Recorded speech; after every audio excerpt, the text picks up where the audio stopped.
contar mais sobre isso. Marcos Alvito, um homem que tem uma carreira acadêmica como historiador, como antropólogo na Federal Fluminense, e daí ele se aposentou. Sabe o que ele fez? Ele montou uma universidade livre e hoje ele dá aula de literatura. E a gente quer saber, Alvito, obrigado por conversar aqui no Conta Mais com a gente, como é que você caminhou para a literatura, assim? Você não abandonou a história e a antropologia ou não? Está tudo junto, costurado, misturado? Bom, André Argolo, primeiro, que alegria, que prazer estar aqui com você nessa conversa, né? Eu não me aposentei da universidade, eu me alforriei, né? A universidade hoje ela é uma grande prisão. Eu devo muita coisa à universidade, a universidade é muito importante como centro de pesquisa, como centro de formação, né? Mas hoje ela está totalmente aprisionada pela armadilha do produtivismo, né? Aquela coisa de escrever artigo, mais artigo para fazer pontinho, para ter direito à bolsa, para não sei o quê.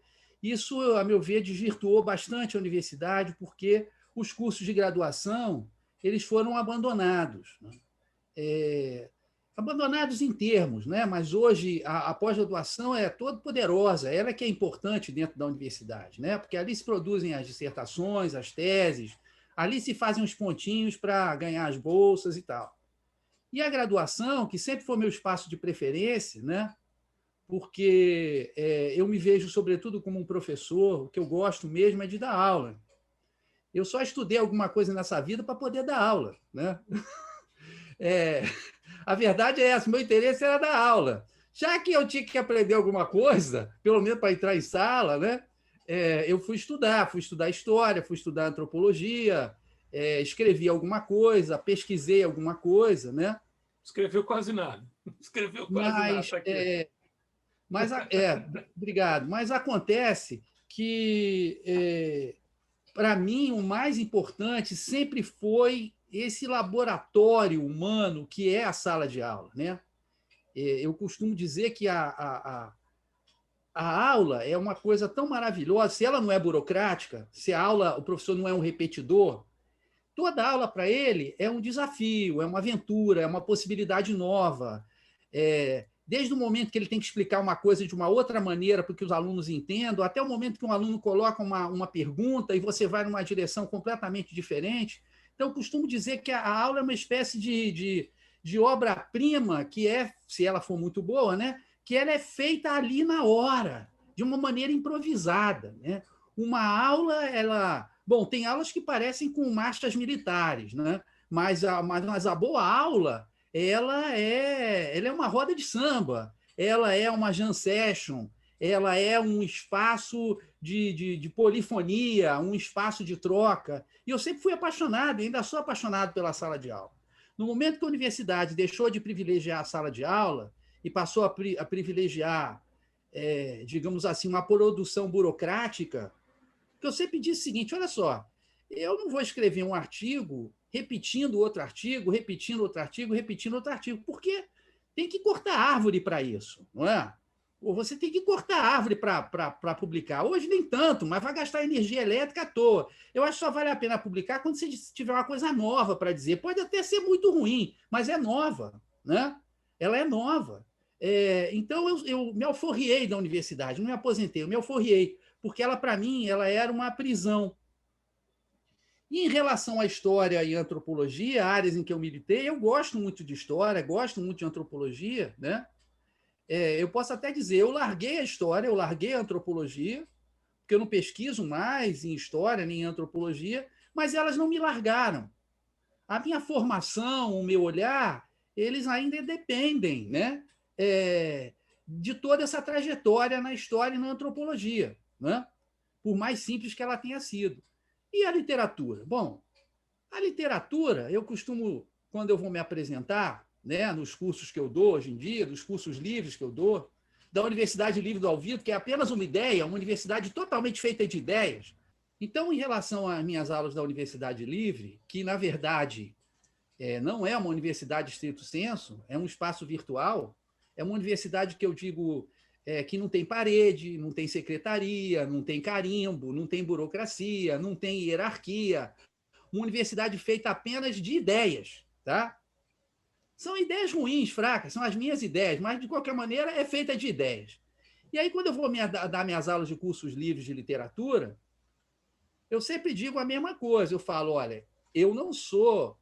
Eu falo assim, eu fui casado com uma senhora muito respeitável, né, que me deu vários filhos na forma de teses, artigos, livros, chamada História. Né? Fui casado com ela durante 36 anos, 4 de graduação e 32 como professor. Mas, hoje em dia, já em meados do segundo tempo da vida, né, da vida que talvez me reste, se o Covid não me pegar, né, eu resolvi voltar para o grande amor da minha vida. O grande amor da minha vida sempre foi a literatura, desde a adolescência. Né? Eu quebrei o pé, passei umas férias sem poder jogar futebol, e aí comecei a ler. Primeiro, meu pai me deu umas revistinhas que tinha na banca, de Bang Bang, eu não gostei, depois de espião. Aí era uma espiã fazendo doce para outro espião que estava querendo pegar a espiã e não pegava nunca, o KK7, ZZ7.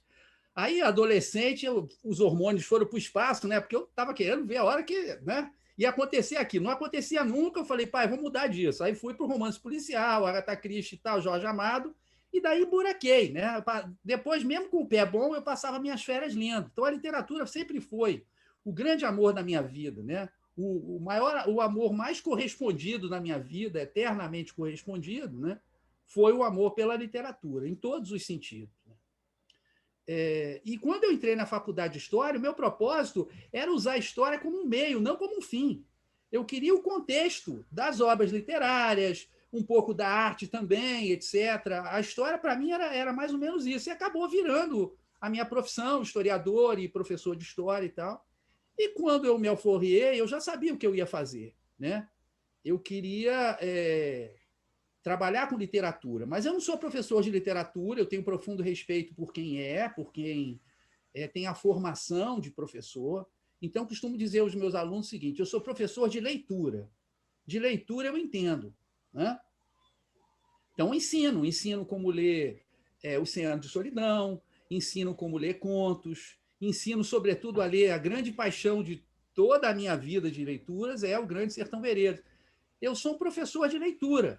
É isso que eu faço na Universidade Livre do Alvito. Um professor de leitura. Não sou professor de literatura porque eu não fico falando de questões conceituais, técnicas, períodos, etc. Eu dou a minha estudada, eu me preparo, eu leio lá o Antônio Cândido aqui, o Alfredo Bose ali, mas, principalmente, eu tento compartilhar com os meus alunos esse acesso às alegrias que a literatura dá, a essa ampliação da dimensão, dos horizontes da humanidade que a literatura dá. É isso que mais me interessa. Aí a história e a antropologia, elas vão perdoar, mas a literatura é muito mais ampla, ela engloba muito mais coisas, porque ela engloba a dimensão da condição humana em toda a sua totalidade. Né? A história vai estudar num aspecto, a antropologia no outro, mas tem coisas que a história e a antropologia, com a sua narrativa, digamos assim, científica, não dão conta.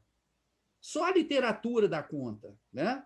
Só a literatura dá conta de certas ambiguidades, de certos elementos poéticos, não é? Como, por exemplo, quando o Riobaldo vai definir Diadorim, a única vez que ele define Diadorim, ele diz assim: Diadorim é minha neblina.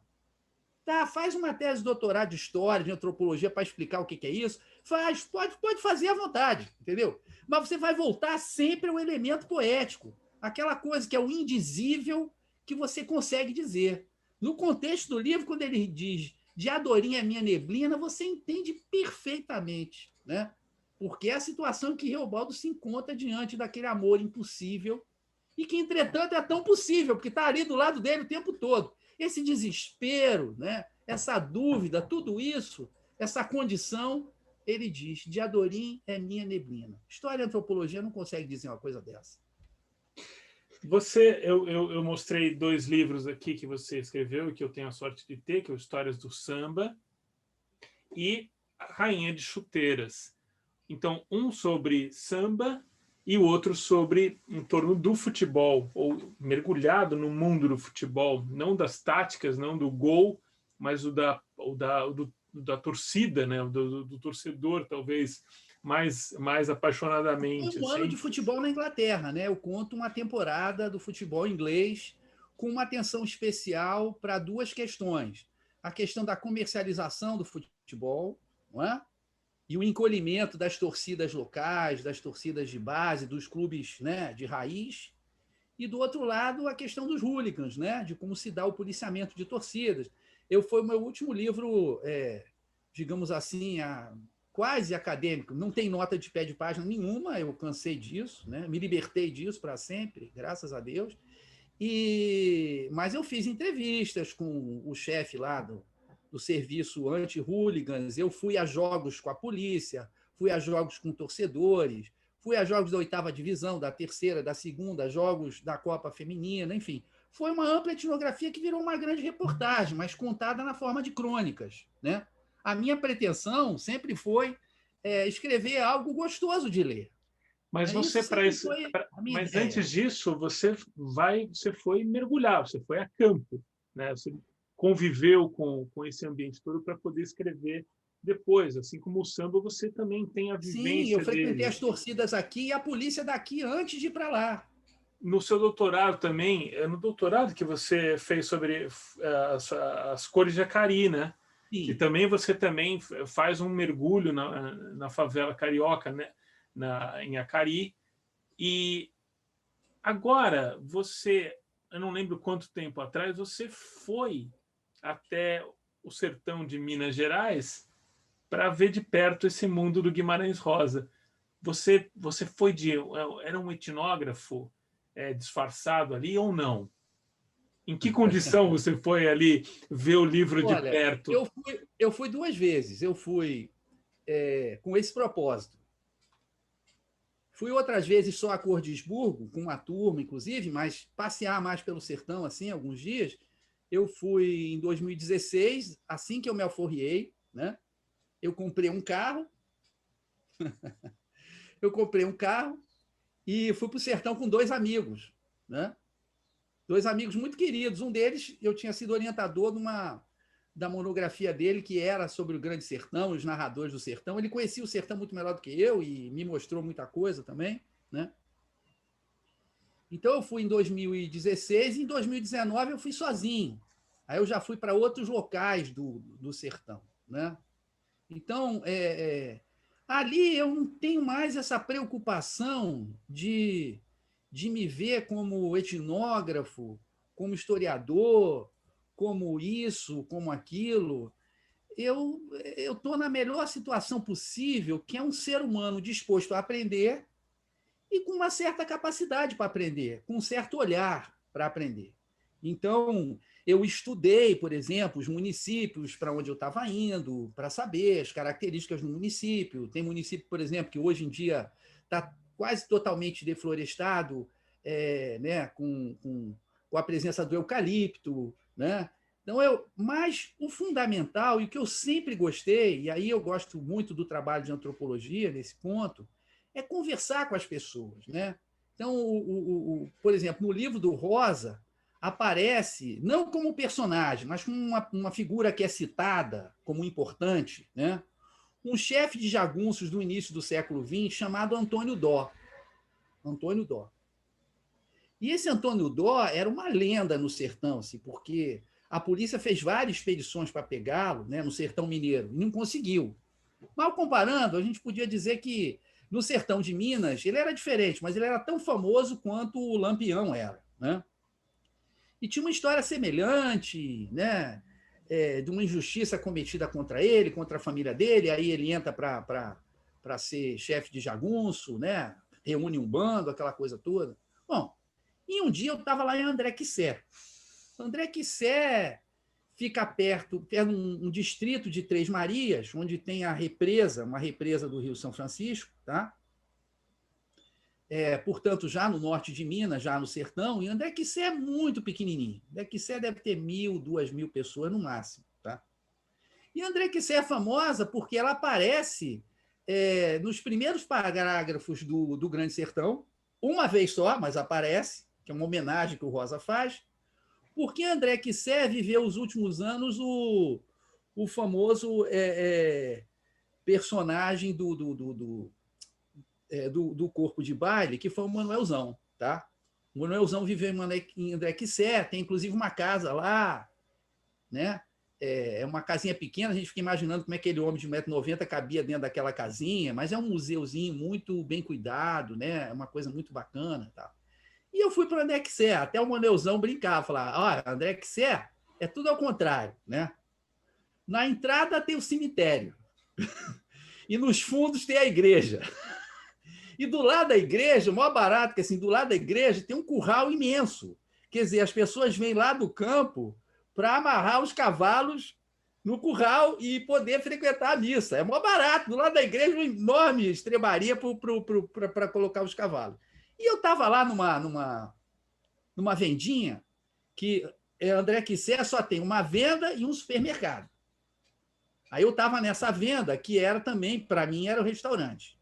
Aí você tem que conversar com a proprietária, que também é a cozinheira, a dona Márcia, e pedir a ela, dona Márcia, à noite eu quero jantar. Que almoço ela tem, mas jantar tem que pedir. Aliás, uma comida deliciosa, uma batata frita sensacional, um negócio bom. Aí eu tô lá, né, à noite, pessoal já entornando sua cachaça, eu não bebo, né? Mas em Minas eu sou capaz de tomar um copinho de cachaça em homenagem a Minas Gerais. Bom, aí eu tinha tomado meu copinho e tô lá ouvindo a conversa. Daqui a pouco, um sujeito lá que estava contando a porção de história de onça, história disso, história daquilo, parará, dizendo que ele era noivo há mais de 20 anos, entendeu? Mas agora, quem não queria casar era a mulher. O cara interessantíssimo. Não me lembro direito o nome dele, acho que era Newton, mas posso estar errado. Aí, de repente, ele começa a falar do Antônio Dó. Quer dizer, quase um século depois, aquela história do Antônio Dó, a tradição oral do Antônio Dó, ainda estava viva. Ele falou, aí o cara que estava do lado dele continuou a contar a história do Antônio Dó, começou a discutir. Então, é claro que o sertão do Rosa é um sertão que sofreu muitas modificações, e o sertão dele, ele dizia que de 1 a 10 o cenário era só um ponto. O enredo, a história eram 2, a poesia eram 3, e o metafísico religioso eram 4. Só que o Rosa era um cara obsessivo. Era um cara que tinha fichários e mais fichários, com o nome dos pássaros, das plantas. Então, ele conhecia enciclopedicamente o sertão de Minas Gerais, né? Além do fato de que ele ouvia histórias desde que ele era criança, lá na venda do pai dele, que ele pedia notícias do sertão para o pai dele, para o grande amigo dele também, o Pedro Cardoso, né? Então, o Rosa tinha um conhecimento do sertão maravilhoso. O sertão dele é impecável. Claro que o sertão sofreu muitas modificações, mas tem muita coisa ainda que você pode pegar. Por exemplo, em 2016, quando eu me alforriei, eu me banhei no rio Urucuia. O Urucuia é o rio mais importante para o Rio Baldo. As águas verdes do rio Urucuia, obviamente, são os olhos verdes de Adorim. E Riobaldo, quando ele se torna chefe, a primeira coisa que ele se faz, ao invés de perseguir os Judas, o Hermógenes e o Ricardão, ele sai totalmente do caminho e ele vai até Urucuia, como se ele tivesse assim, que buscar as forças dele no Urucuia. Então, quando eu me alforriei, o primeiro lugar que eu fui foi Urucuia. Eu fui me batizar rosianamente no Urucuia. Aí o que eu descubro? No livro da filha mais velha do Guimarães, da Vilma Guimarães Rosa, ela diz que o pai foi batizado com água do rio Urucuia. Ela não explica por quê. Eu não quero saber, mas se o Rosa se batizou com água do rio Urucuia, eu me batizei também, né? Eu mergulhei no Urucuia e me batizei. Então, você descobre, desde as tensões novas que estão aparecendo no sertão, como, por exemplo, hoje você tem uma questão da água que se torna cada vez pior, né? Por causa da presença do eucalipto. E André Quissé mesmo, eles me disseram que a companhia, que é a Gerdau, né? O eucalipto ele é utilizado para fazer carvão, que é utilizado, por sua vez, para fazer aço. Tá? É para fazer aço.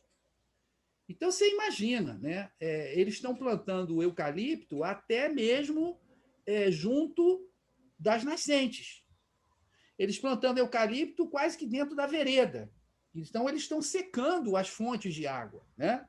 Que para você ter um rio, você tem uma veredinha aqui, outra ali, um riacho aqui, parará, e aquilo ali vai desaguar num grande rio, né? Hoje você tem o Rio São Francisco, você não tem mais navegação no Rio São Francisco. Você navegava até a Bahia, né? Agora não. Agora você chega em Januária e quando o barco pode sair, ele anda 7 quilômetros. E tem anos que o barco não sai, porque o rio não tem calado o suficiente. Então, você tem questões novas, né? Nisso aí. Mas você tem outras descobertas que você faz. Por exemplo, para mim foi uma grande descoberta, né? Diadorim, na verdade, era Maria Deodorina. E quando o Riobaldo, depois da morte do Diadorim, ele sai procurando alguma informação para entender por que Diadorim estava... Por que Diadorim, né, era uma mulher que se travestia como homem, né? Ele não encontra essa explicação, mas ele vai atrás, ele queria saber se alguém lá na região onde Diadorim tinha sido criado, chamado Os Porcos, né? Se alguém tinha notícia de Diadorim quando era pequeno, né? Por exemplo, ela era menina, mas depois começou a se vestir como menino e tal. E ele não consegue nada. Aí ele aumenta o raio da procura dele, né? E ele chega num lugar chamado Itacambira. E na matriz de Itacambira, na sede de Itacambira, na igreja matriz de Itacambira, que é uma igrejinha linda, e que é do século XVIII. Ela é do século XVIII. É uma igreja toda pintada de branco e azul claro. É um negócio assim, é um céu, né? Que na matriz de Itacambira tinha o registro de Maria Deodorina da Fé Bittencourt Marins. Só isso. Que no ano de 1800 e tal, o Rosa não gosta de dar data para a gente não ficar situando historicamente o romance, que não é esse o propósito, tinha nascido essa Maria, estava registrada o nascimento de Maria Deodorina da Fé Bittencourt Marins, né? Que nasceu para o amor, mas que, na verdade, teve que passar a vida fazendo a guerra. Bom, aí eu vou a Itacambira, né? Eu fui a Itacambira. Primeiro, você sobe com montanha linda, linda, aquela montanha de pedra, aquela coisa incrível. Quando você chega lá no alto, você olha e tem aquela cidadezinha lá embaixo com aquela igrejinha branca e azul destacada. Só isso você já fica impressionado. Aí você dá uma descida, você entra na cidade, a estrada toda ela vai se alargando para chegar na igreja. A igreja é o grande centro da cidade. Ao contrário de André Quissé, né? A igreja aqui fica no centro. Então, você chega em Itacambira, primeiro assim, aquela igreja é uma das igrejas mais antigas de Minas. É uma igreja, inclusive, que ainda tem o ossário das pessoas que foram enterradas ali embaixo. Inclusive, o padre me mostrou o ossário. Eu não queria, não, porque eu não gosto dessas coisas, de Discovery Channel, mas ele me mostrou. E você tem realmente os registros. O padre me mostrou, eu tirei foto. Os livros com aquela caligrafia maravilhosa, com o nascimento das pessoas. Mas o mais interessante é que quando você chega em Itacambira, assim, qualquer lugar de Itacambira, na rua principal, você tem uma visão de 360 graus do céu. Aquele céu azul do sertão, é um lugar que está construído de uma tal maneira que você vê o céu. Aí você descobre que em Itacambira é cercado de cachoeiras, de lugares bonitos para você visitar. E qual a relação que isso tem com o Grande Sertão Veredas? No Grande Sertão Veredas, Diadorim é o grande professor de estética de Riobaldo. E como é que ele ensina para o Riobaldo que as coisas não existem somente para o que elas servem, para deixar fazer alguma coisa, né? Existem coisas que existem pela sua beleza, para serem apreciadas. Então, Diadorim mostra os pássaros para o Riobaldo. E, sobretudo, mostra um passarinho chamado Manuelzinho da Croa, que é um passarinho pequenininho, que vive nas croas, né? Que são as pequenas ilhas do rio, e anda sempre em par, o macho e a fêmea, dando beijinhos de biquinquim, né? Com o biquinho, aquele beijinho assim. Ora, Diadorim está ensinando a ideia de beleza para o Riobaldo. O Riobaldo diz que depois de Diadorim é que ele aprendeu a apreciar a beleza da natureza, dos rios, das árvores, né?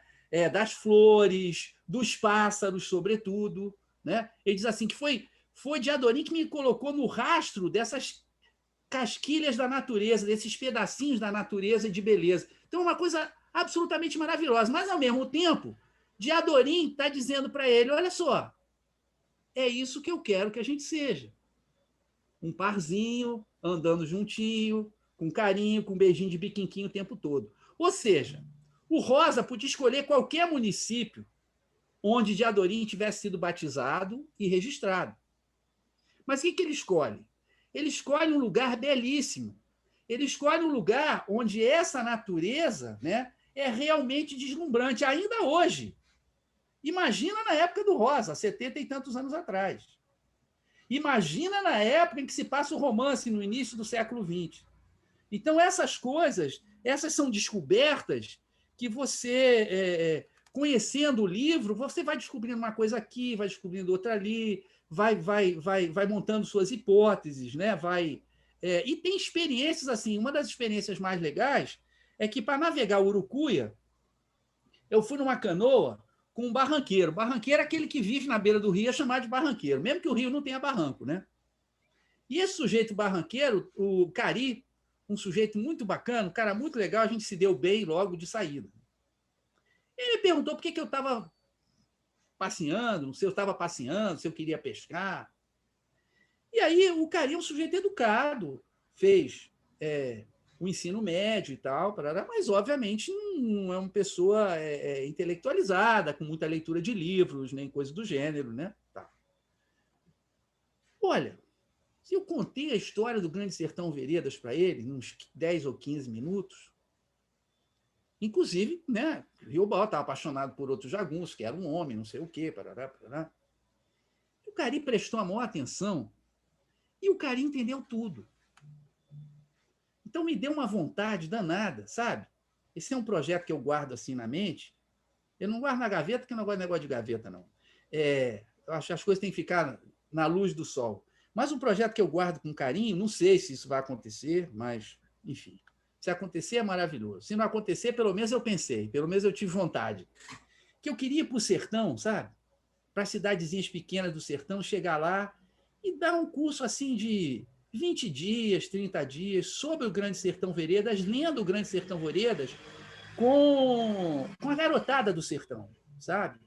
Porque uma das coisas que o Grande Sertão Veredas mostra é essa enorme riqueza, né? Em termos naturais, em termos culturais, em termos linguísticos, até mesmo em termos antropológicos, de costume, de religião, né? De provérbios, de uma série de coisas, desse interior. E a gente passa por um processo de globalização enquanto apagamento. A globalização não necessariamente é ruim, ela dá acesso a muita coisa, mas ela pode ser também um processo de apagamento, né? E aí eu acho que o Rosa, propositalmente, o livro dele é um livro profético, porque é um livro que tem uma valorização da natureza de uma forma extrema, né? O Diadorim não ensina só o Riobaldo, ensina a todos nós a valorizar a natureza. E ele acaba sendo uma enciclopédia de um mundo que ele sabia que estava em transformação. O Rosa era amigo do Juscelino Kubitschek, tinha estudado na Faculdade de Medicina com o Juscelino, tinha participado das tropas de apoio ao governo em 1930, junto com o Juscelino, né? O Juscelino, quando era presidente, mandava chamar o Rosa para almoçar, botava carro oficial para o Rosa almoçar. Só que esse projeto do Juscelino, dos 50 anos em 5, o projeto desenvolvimentista, o projeto que viu o sertão como uma coisa que tinha que ser apagada, transformada, desenvolvida, etc., não é o projeto do Rosa. Tanto que a estrutura narrativa do livro é a estrutura de um doutor cuja fala não aparece. Só aparece a fala do sertanejo. E, sejamos justos, o sertanejo faz observações e coloca questões que o doutor, com o diploma dele todo, e com toda a cultura que ele tem, que o sertanejo fica elogiando o tempo todo, não tem a menor condição de resolver. Que ou são questões que dizem respeito ao sertão e o doutor não conhece, ou questões que dizem respeito à condição humana. E era uma coisa sobre a qual o Riobaldo tinha refletido durante 50 anos. O homem que está contando a história, ele está contando essa história 50 anos depois. Ele passou 50 anos mastigando, ruminando, pensando o que tinha acontecido com ele e com o Diadorim. Então, ele quer responder 3 perguntas. O diabo existe? Eu fiz um pacto com o diabo? Foi esse pacto com o diabo que levou à morte do meu grande amor? O diabo, ao invés de levar a minha alma, levou o meu grande amor e, portanto, levou parte da minha alma, né? E ele ficou 50 anos pensando nisso. O doutor chega ali com um diploma e só. Não tem experiência de vida, não conhece o sertão, não pode responder. Então, ele inverteu a situação que estava se dando no Brasil naquele momento, na década de 50, que era o sertanejo ficar calado, né? E a cidade, né? O governo, as autoridades impõem um projeto de cima para baixo. Ele acabou deixando para nós, legando para nós, uma enciclopédia do sertão. Ali tem quase tudo. Então, você pode... Se você fosse um deus com Alzheimer, né? E você tomasse um remédio e a sua memória, a sua capacidade melhorasse um pouquinho, você pegava o livro do Rosa e você recriava o sertão tintim por tintim. Tão poderosa é a descrição dele. Tão poderosa é a narrativa dele. Então, é isso que eu ensino meus alunos. Eu ensino meus alunos a ver. Não fico preocupado com teorias literárias, não estou desprezando. Só estou dizendo que não é o meu objetivo, né? E uma coisa bacana desse processo todo é que eu também passei a ter alunos mais velhos. Gosto muito da juventude, sempre dei aula para a juventude, então era uma maravilha dar aula para a juventude, mas é uma experiência interessante dar aula para alunos mais velhos, que já tem uma trajetória, que já tem uma... hoje em dia, eu dou aula para...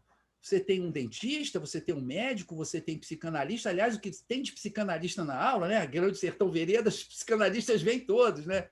Então, são pessoas de diferentes formações. Isso também é bacana. Já o aluno da universidade é um aluno de uma certa, né, de uma idade ainda, né? Que ainda tem muito pouca experiência, que ainda está se formando. É muito bacana de trabalhar, é muito legal. Eu gosto de dar aula para todo mundo, a verdade é essa.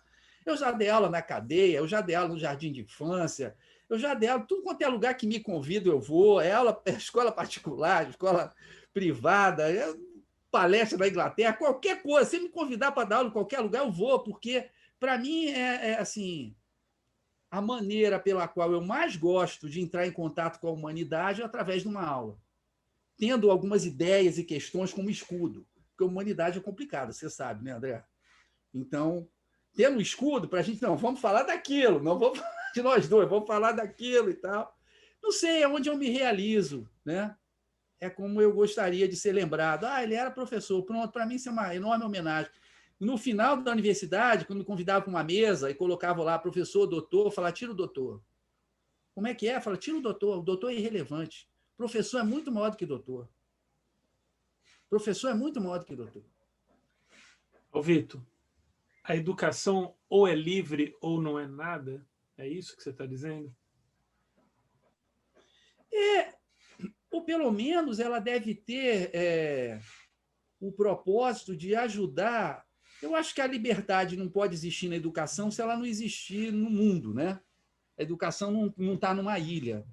Mas uma sala de aula pode ser, sim, um espaço de libertação, né? Então, para te dar um exemplo, sair um pouco do Grande Sertão Veredas, que teus ouvintes né, podem ficar, não, é muito Grande Sertão, depois eu volto. Eu tenho um clube chamado Clube do Conto. Então, toda semana eu mando um conto para elas, só tem mulheres, né? Não aceito homens no clube, né? Já vou explicar por quê. E aí, quando chega no dia da aula do Clube do Conto, da reunião do Clube do Conto, que não é uma aula, cada uma dessas mulheres vai apontar uma frase ou uma palavra-chave que foi para elas importante no conto e comentar um pouquinho essa palavra-chave. Aí depois vem a segunda, vem a terceira, não sei o quê. No final, eu faço aquilo que eu chamo de mosaico. Eu reúno todas essas palavras-chave num comentário, acrescentando, fazendo observações e tal, para a gente ter uma visão geral da interpretação que nós construímos do conto. Ora, quando você vai ver esse mosaico, é uma maneira de dizer que aqui nós tivemos uma interpretação coletiva, temos uma autoria coletiva, né? Ao invés do professor ser visto como centro irradiador do conhecimento. Minhas aulas, você sabe, você já viu, eu sempre coloco as pessoas, sempre que possível, coloco em círculo. Porque o círculo, todos os pontos do círculo, né, são equidistantes do centro. Não existe um centro, porque o que está no centro não é o professor. O que deve estar no centro é o debate, são as ideias, são as questões. E eu adoro essa aula, eu gosto muito de dar aula, e se você me deixar falar, como você está vendo, eu falo direto. Mas eu quero ouvir o que elas têm a falar. Então, a aula, se ela não é livre, mas pelo menos ela é mais democrática, ela permite a participação, não há uma desqualificação do outro. Então, eu tento ter todo cuidado quando... Elas são ótimas, mas eu tenho todo cuidado quando eu tenho que apontar uma outra possibilidade de interpretação, tem que fazer tem que discordar e tal. Elas discordam entre si também, mas o ambiente sempre funciona muito bem, né? Bom, a gente não aceita homens porque o homem é muito competitivo. Então, o homem... já tivemos experiência com o homem no grupo. O homem quer aparecer, o homem quer discordar, o homem quer vencer a batalha. E as mulheres, é incrível. Aqui um elogio às mulheres. As mulheres, elas acho que não se conhecem. Entra uma, elas saúdam aquela uma e faz parte. Elas veem o que há de relação entre aquelas participações, observações que elas estão fazendo. Realmente são mais solidárias, são mais grupais, sabem trabalhar coletivamente, né? E o homem, quando tem grupos com a presença de um homem, o homem sempre tenta se destacar mais, né? Mesmo que não mereça, mesmo que não seja melhor do que ninguém, mas o homem sempre... Então, é uma tranquilidade. Hoje tem Clube do Conto, hoje, uma quarta-feira, tem Clube do Conto, né? O Clube do Conto é o dia que eu fico tranquilo, porque precisa ser aquele debate maravilhoso, aquela troca sensacional. Não vai ter briga, nunca teve briga no Clube do Conto, não vai ter disputa, não vai ficar aquela coisa de um venceu, o argumento era melhor. É uma coisa realmente admirável. Então, não aceito homem no Clube do Conto. Nos outros cursos pode homem, mas porque são cursos de uma outra dinâmica, em que eu detenho mais a palavra. Eu vou explicando, no caso do Grande Sertão, eles vão lendo e eu vou explicando parágrafo a parágrafo, né? Aí os homens não conseguem estragar. Mas desse, que é de participação, não pode homem. Não pode, porque o homem, quando ele lê participação, quando ele ouve participação, ele lê competição, briga, disputa. Então não pode homem. Não adianta, é uma regra do meu clube. Clube é uma coisa privada, que você estabelece as regras. Eu estabeleci. Quer saber de uma coisa? Eu sei que eu estou certo. Sabe por que eu sei que eu estou certo? Elas já me perguntaram por que não podia homem. Claro, elas queriam saber. Mas nenhuma, até hoje, me pediu para eu deixar entrar homem. Nenhuma. Nenhuma me pediu para deixar entrar homem. Elas sabem que eu estou certo. Se eu sei isso sobre elas, imagina se elas não sabem. Se eu sei isso sobre os homens, imagina se elas não sabem. Né? Sensacional. Alberto, eu vou deixar as pessoas com mais vontade de te ouvir. Já até extrapolei o tempo, porque é encantador demais conversar com você. Obrigado por essa iluminação toda. Acho que vou batizar ali nossa conversa, se conta mais, de história, história, antropologia e João Guimarães Rosa. Não sei qual seria o título, mas tá no caminho ou não? Tira a história. A história aqui foi... Não na minha trajetória, mas na nossa conversa hoje, a história não entrou. O professor que mergulhou no Grande Sertão? Pode ser. O professor alforriado e a literatura. Pode ser o que você quiser.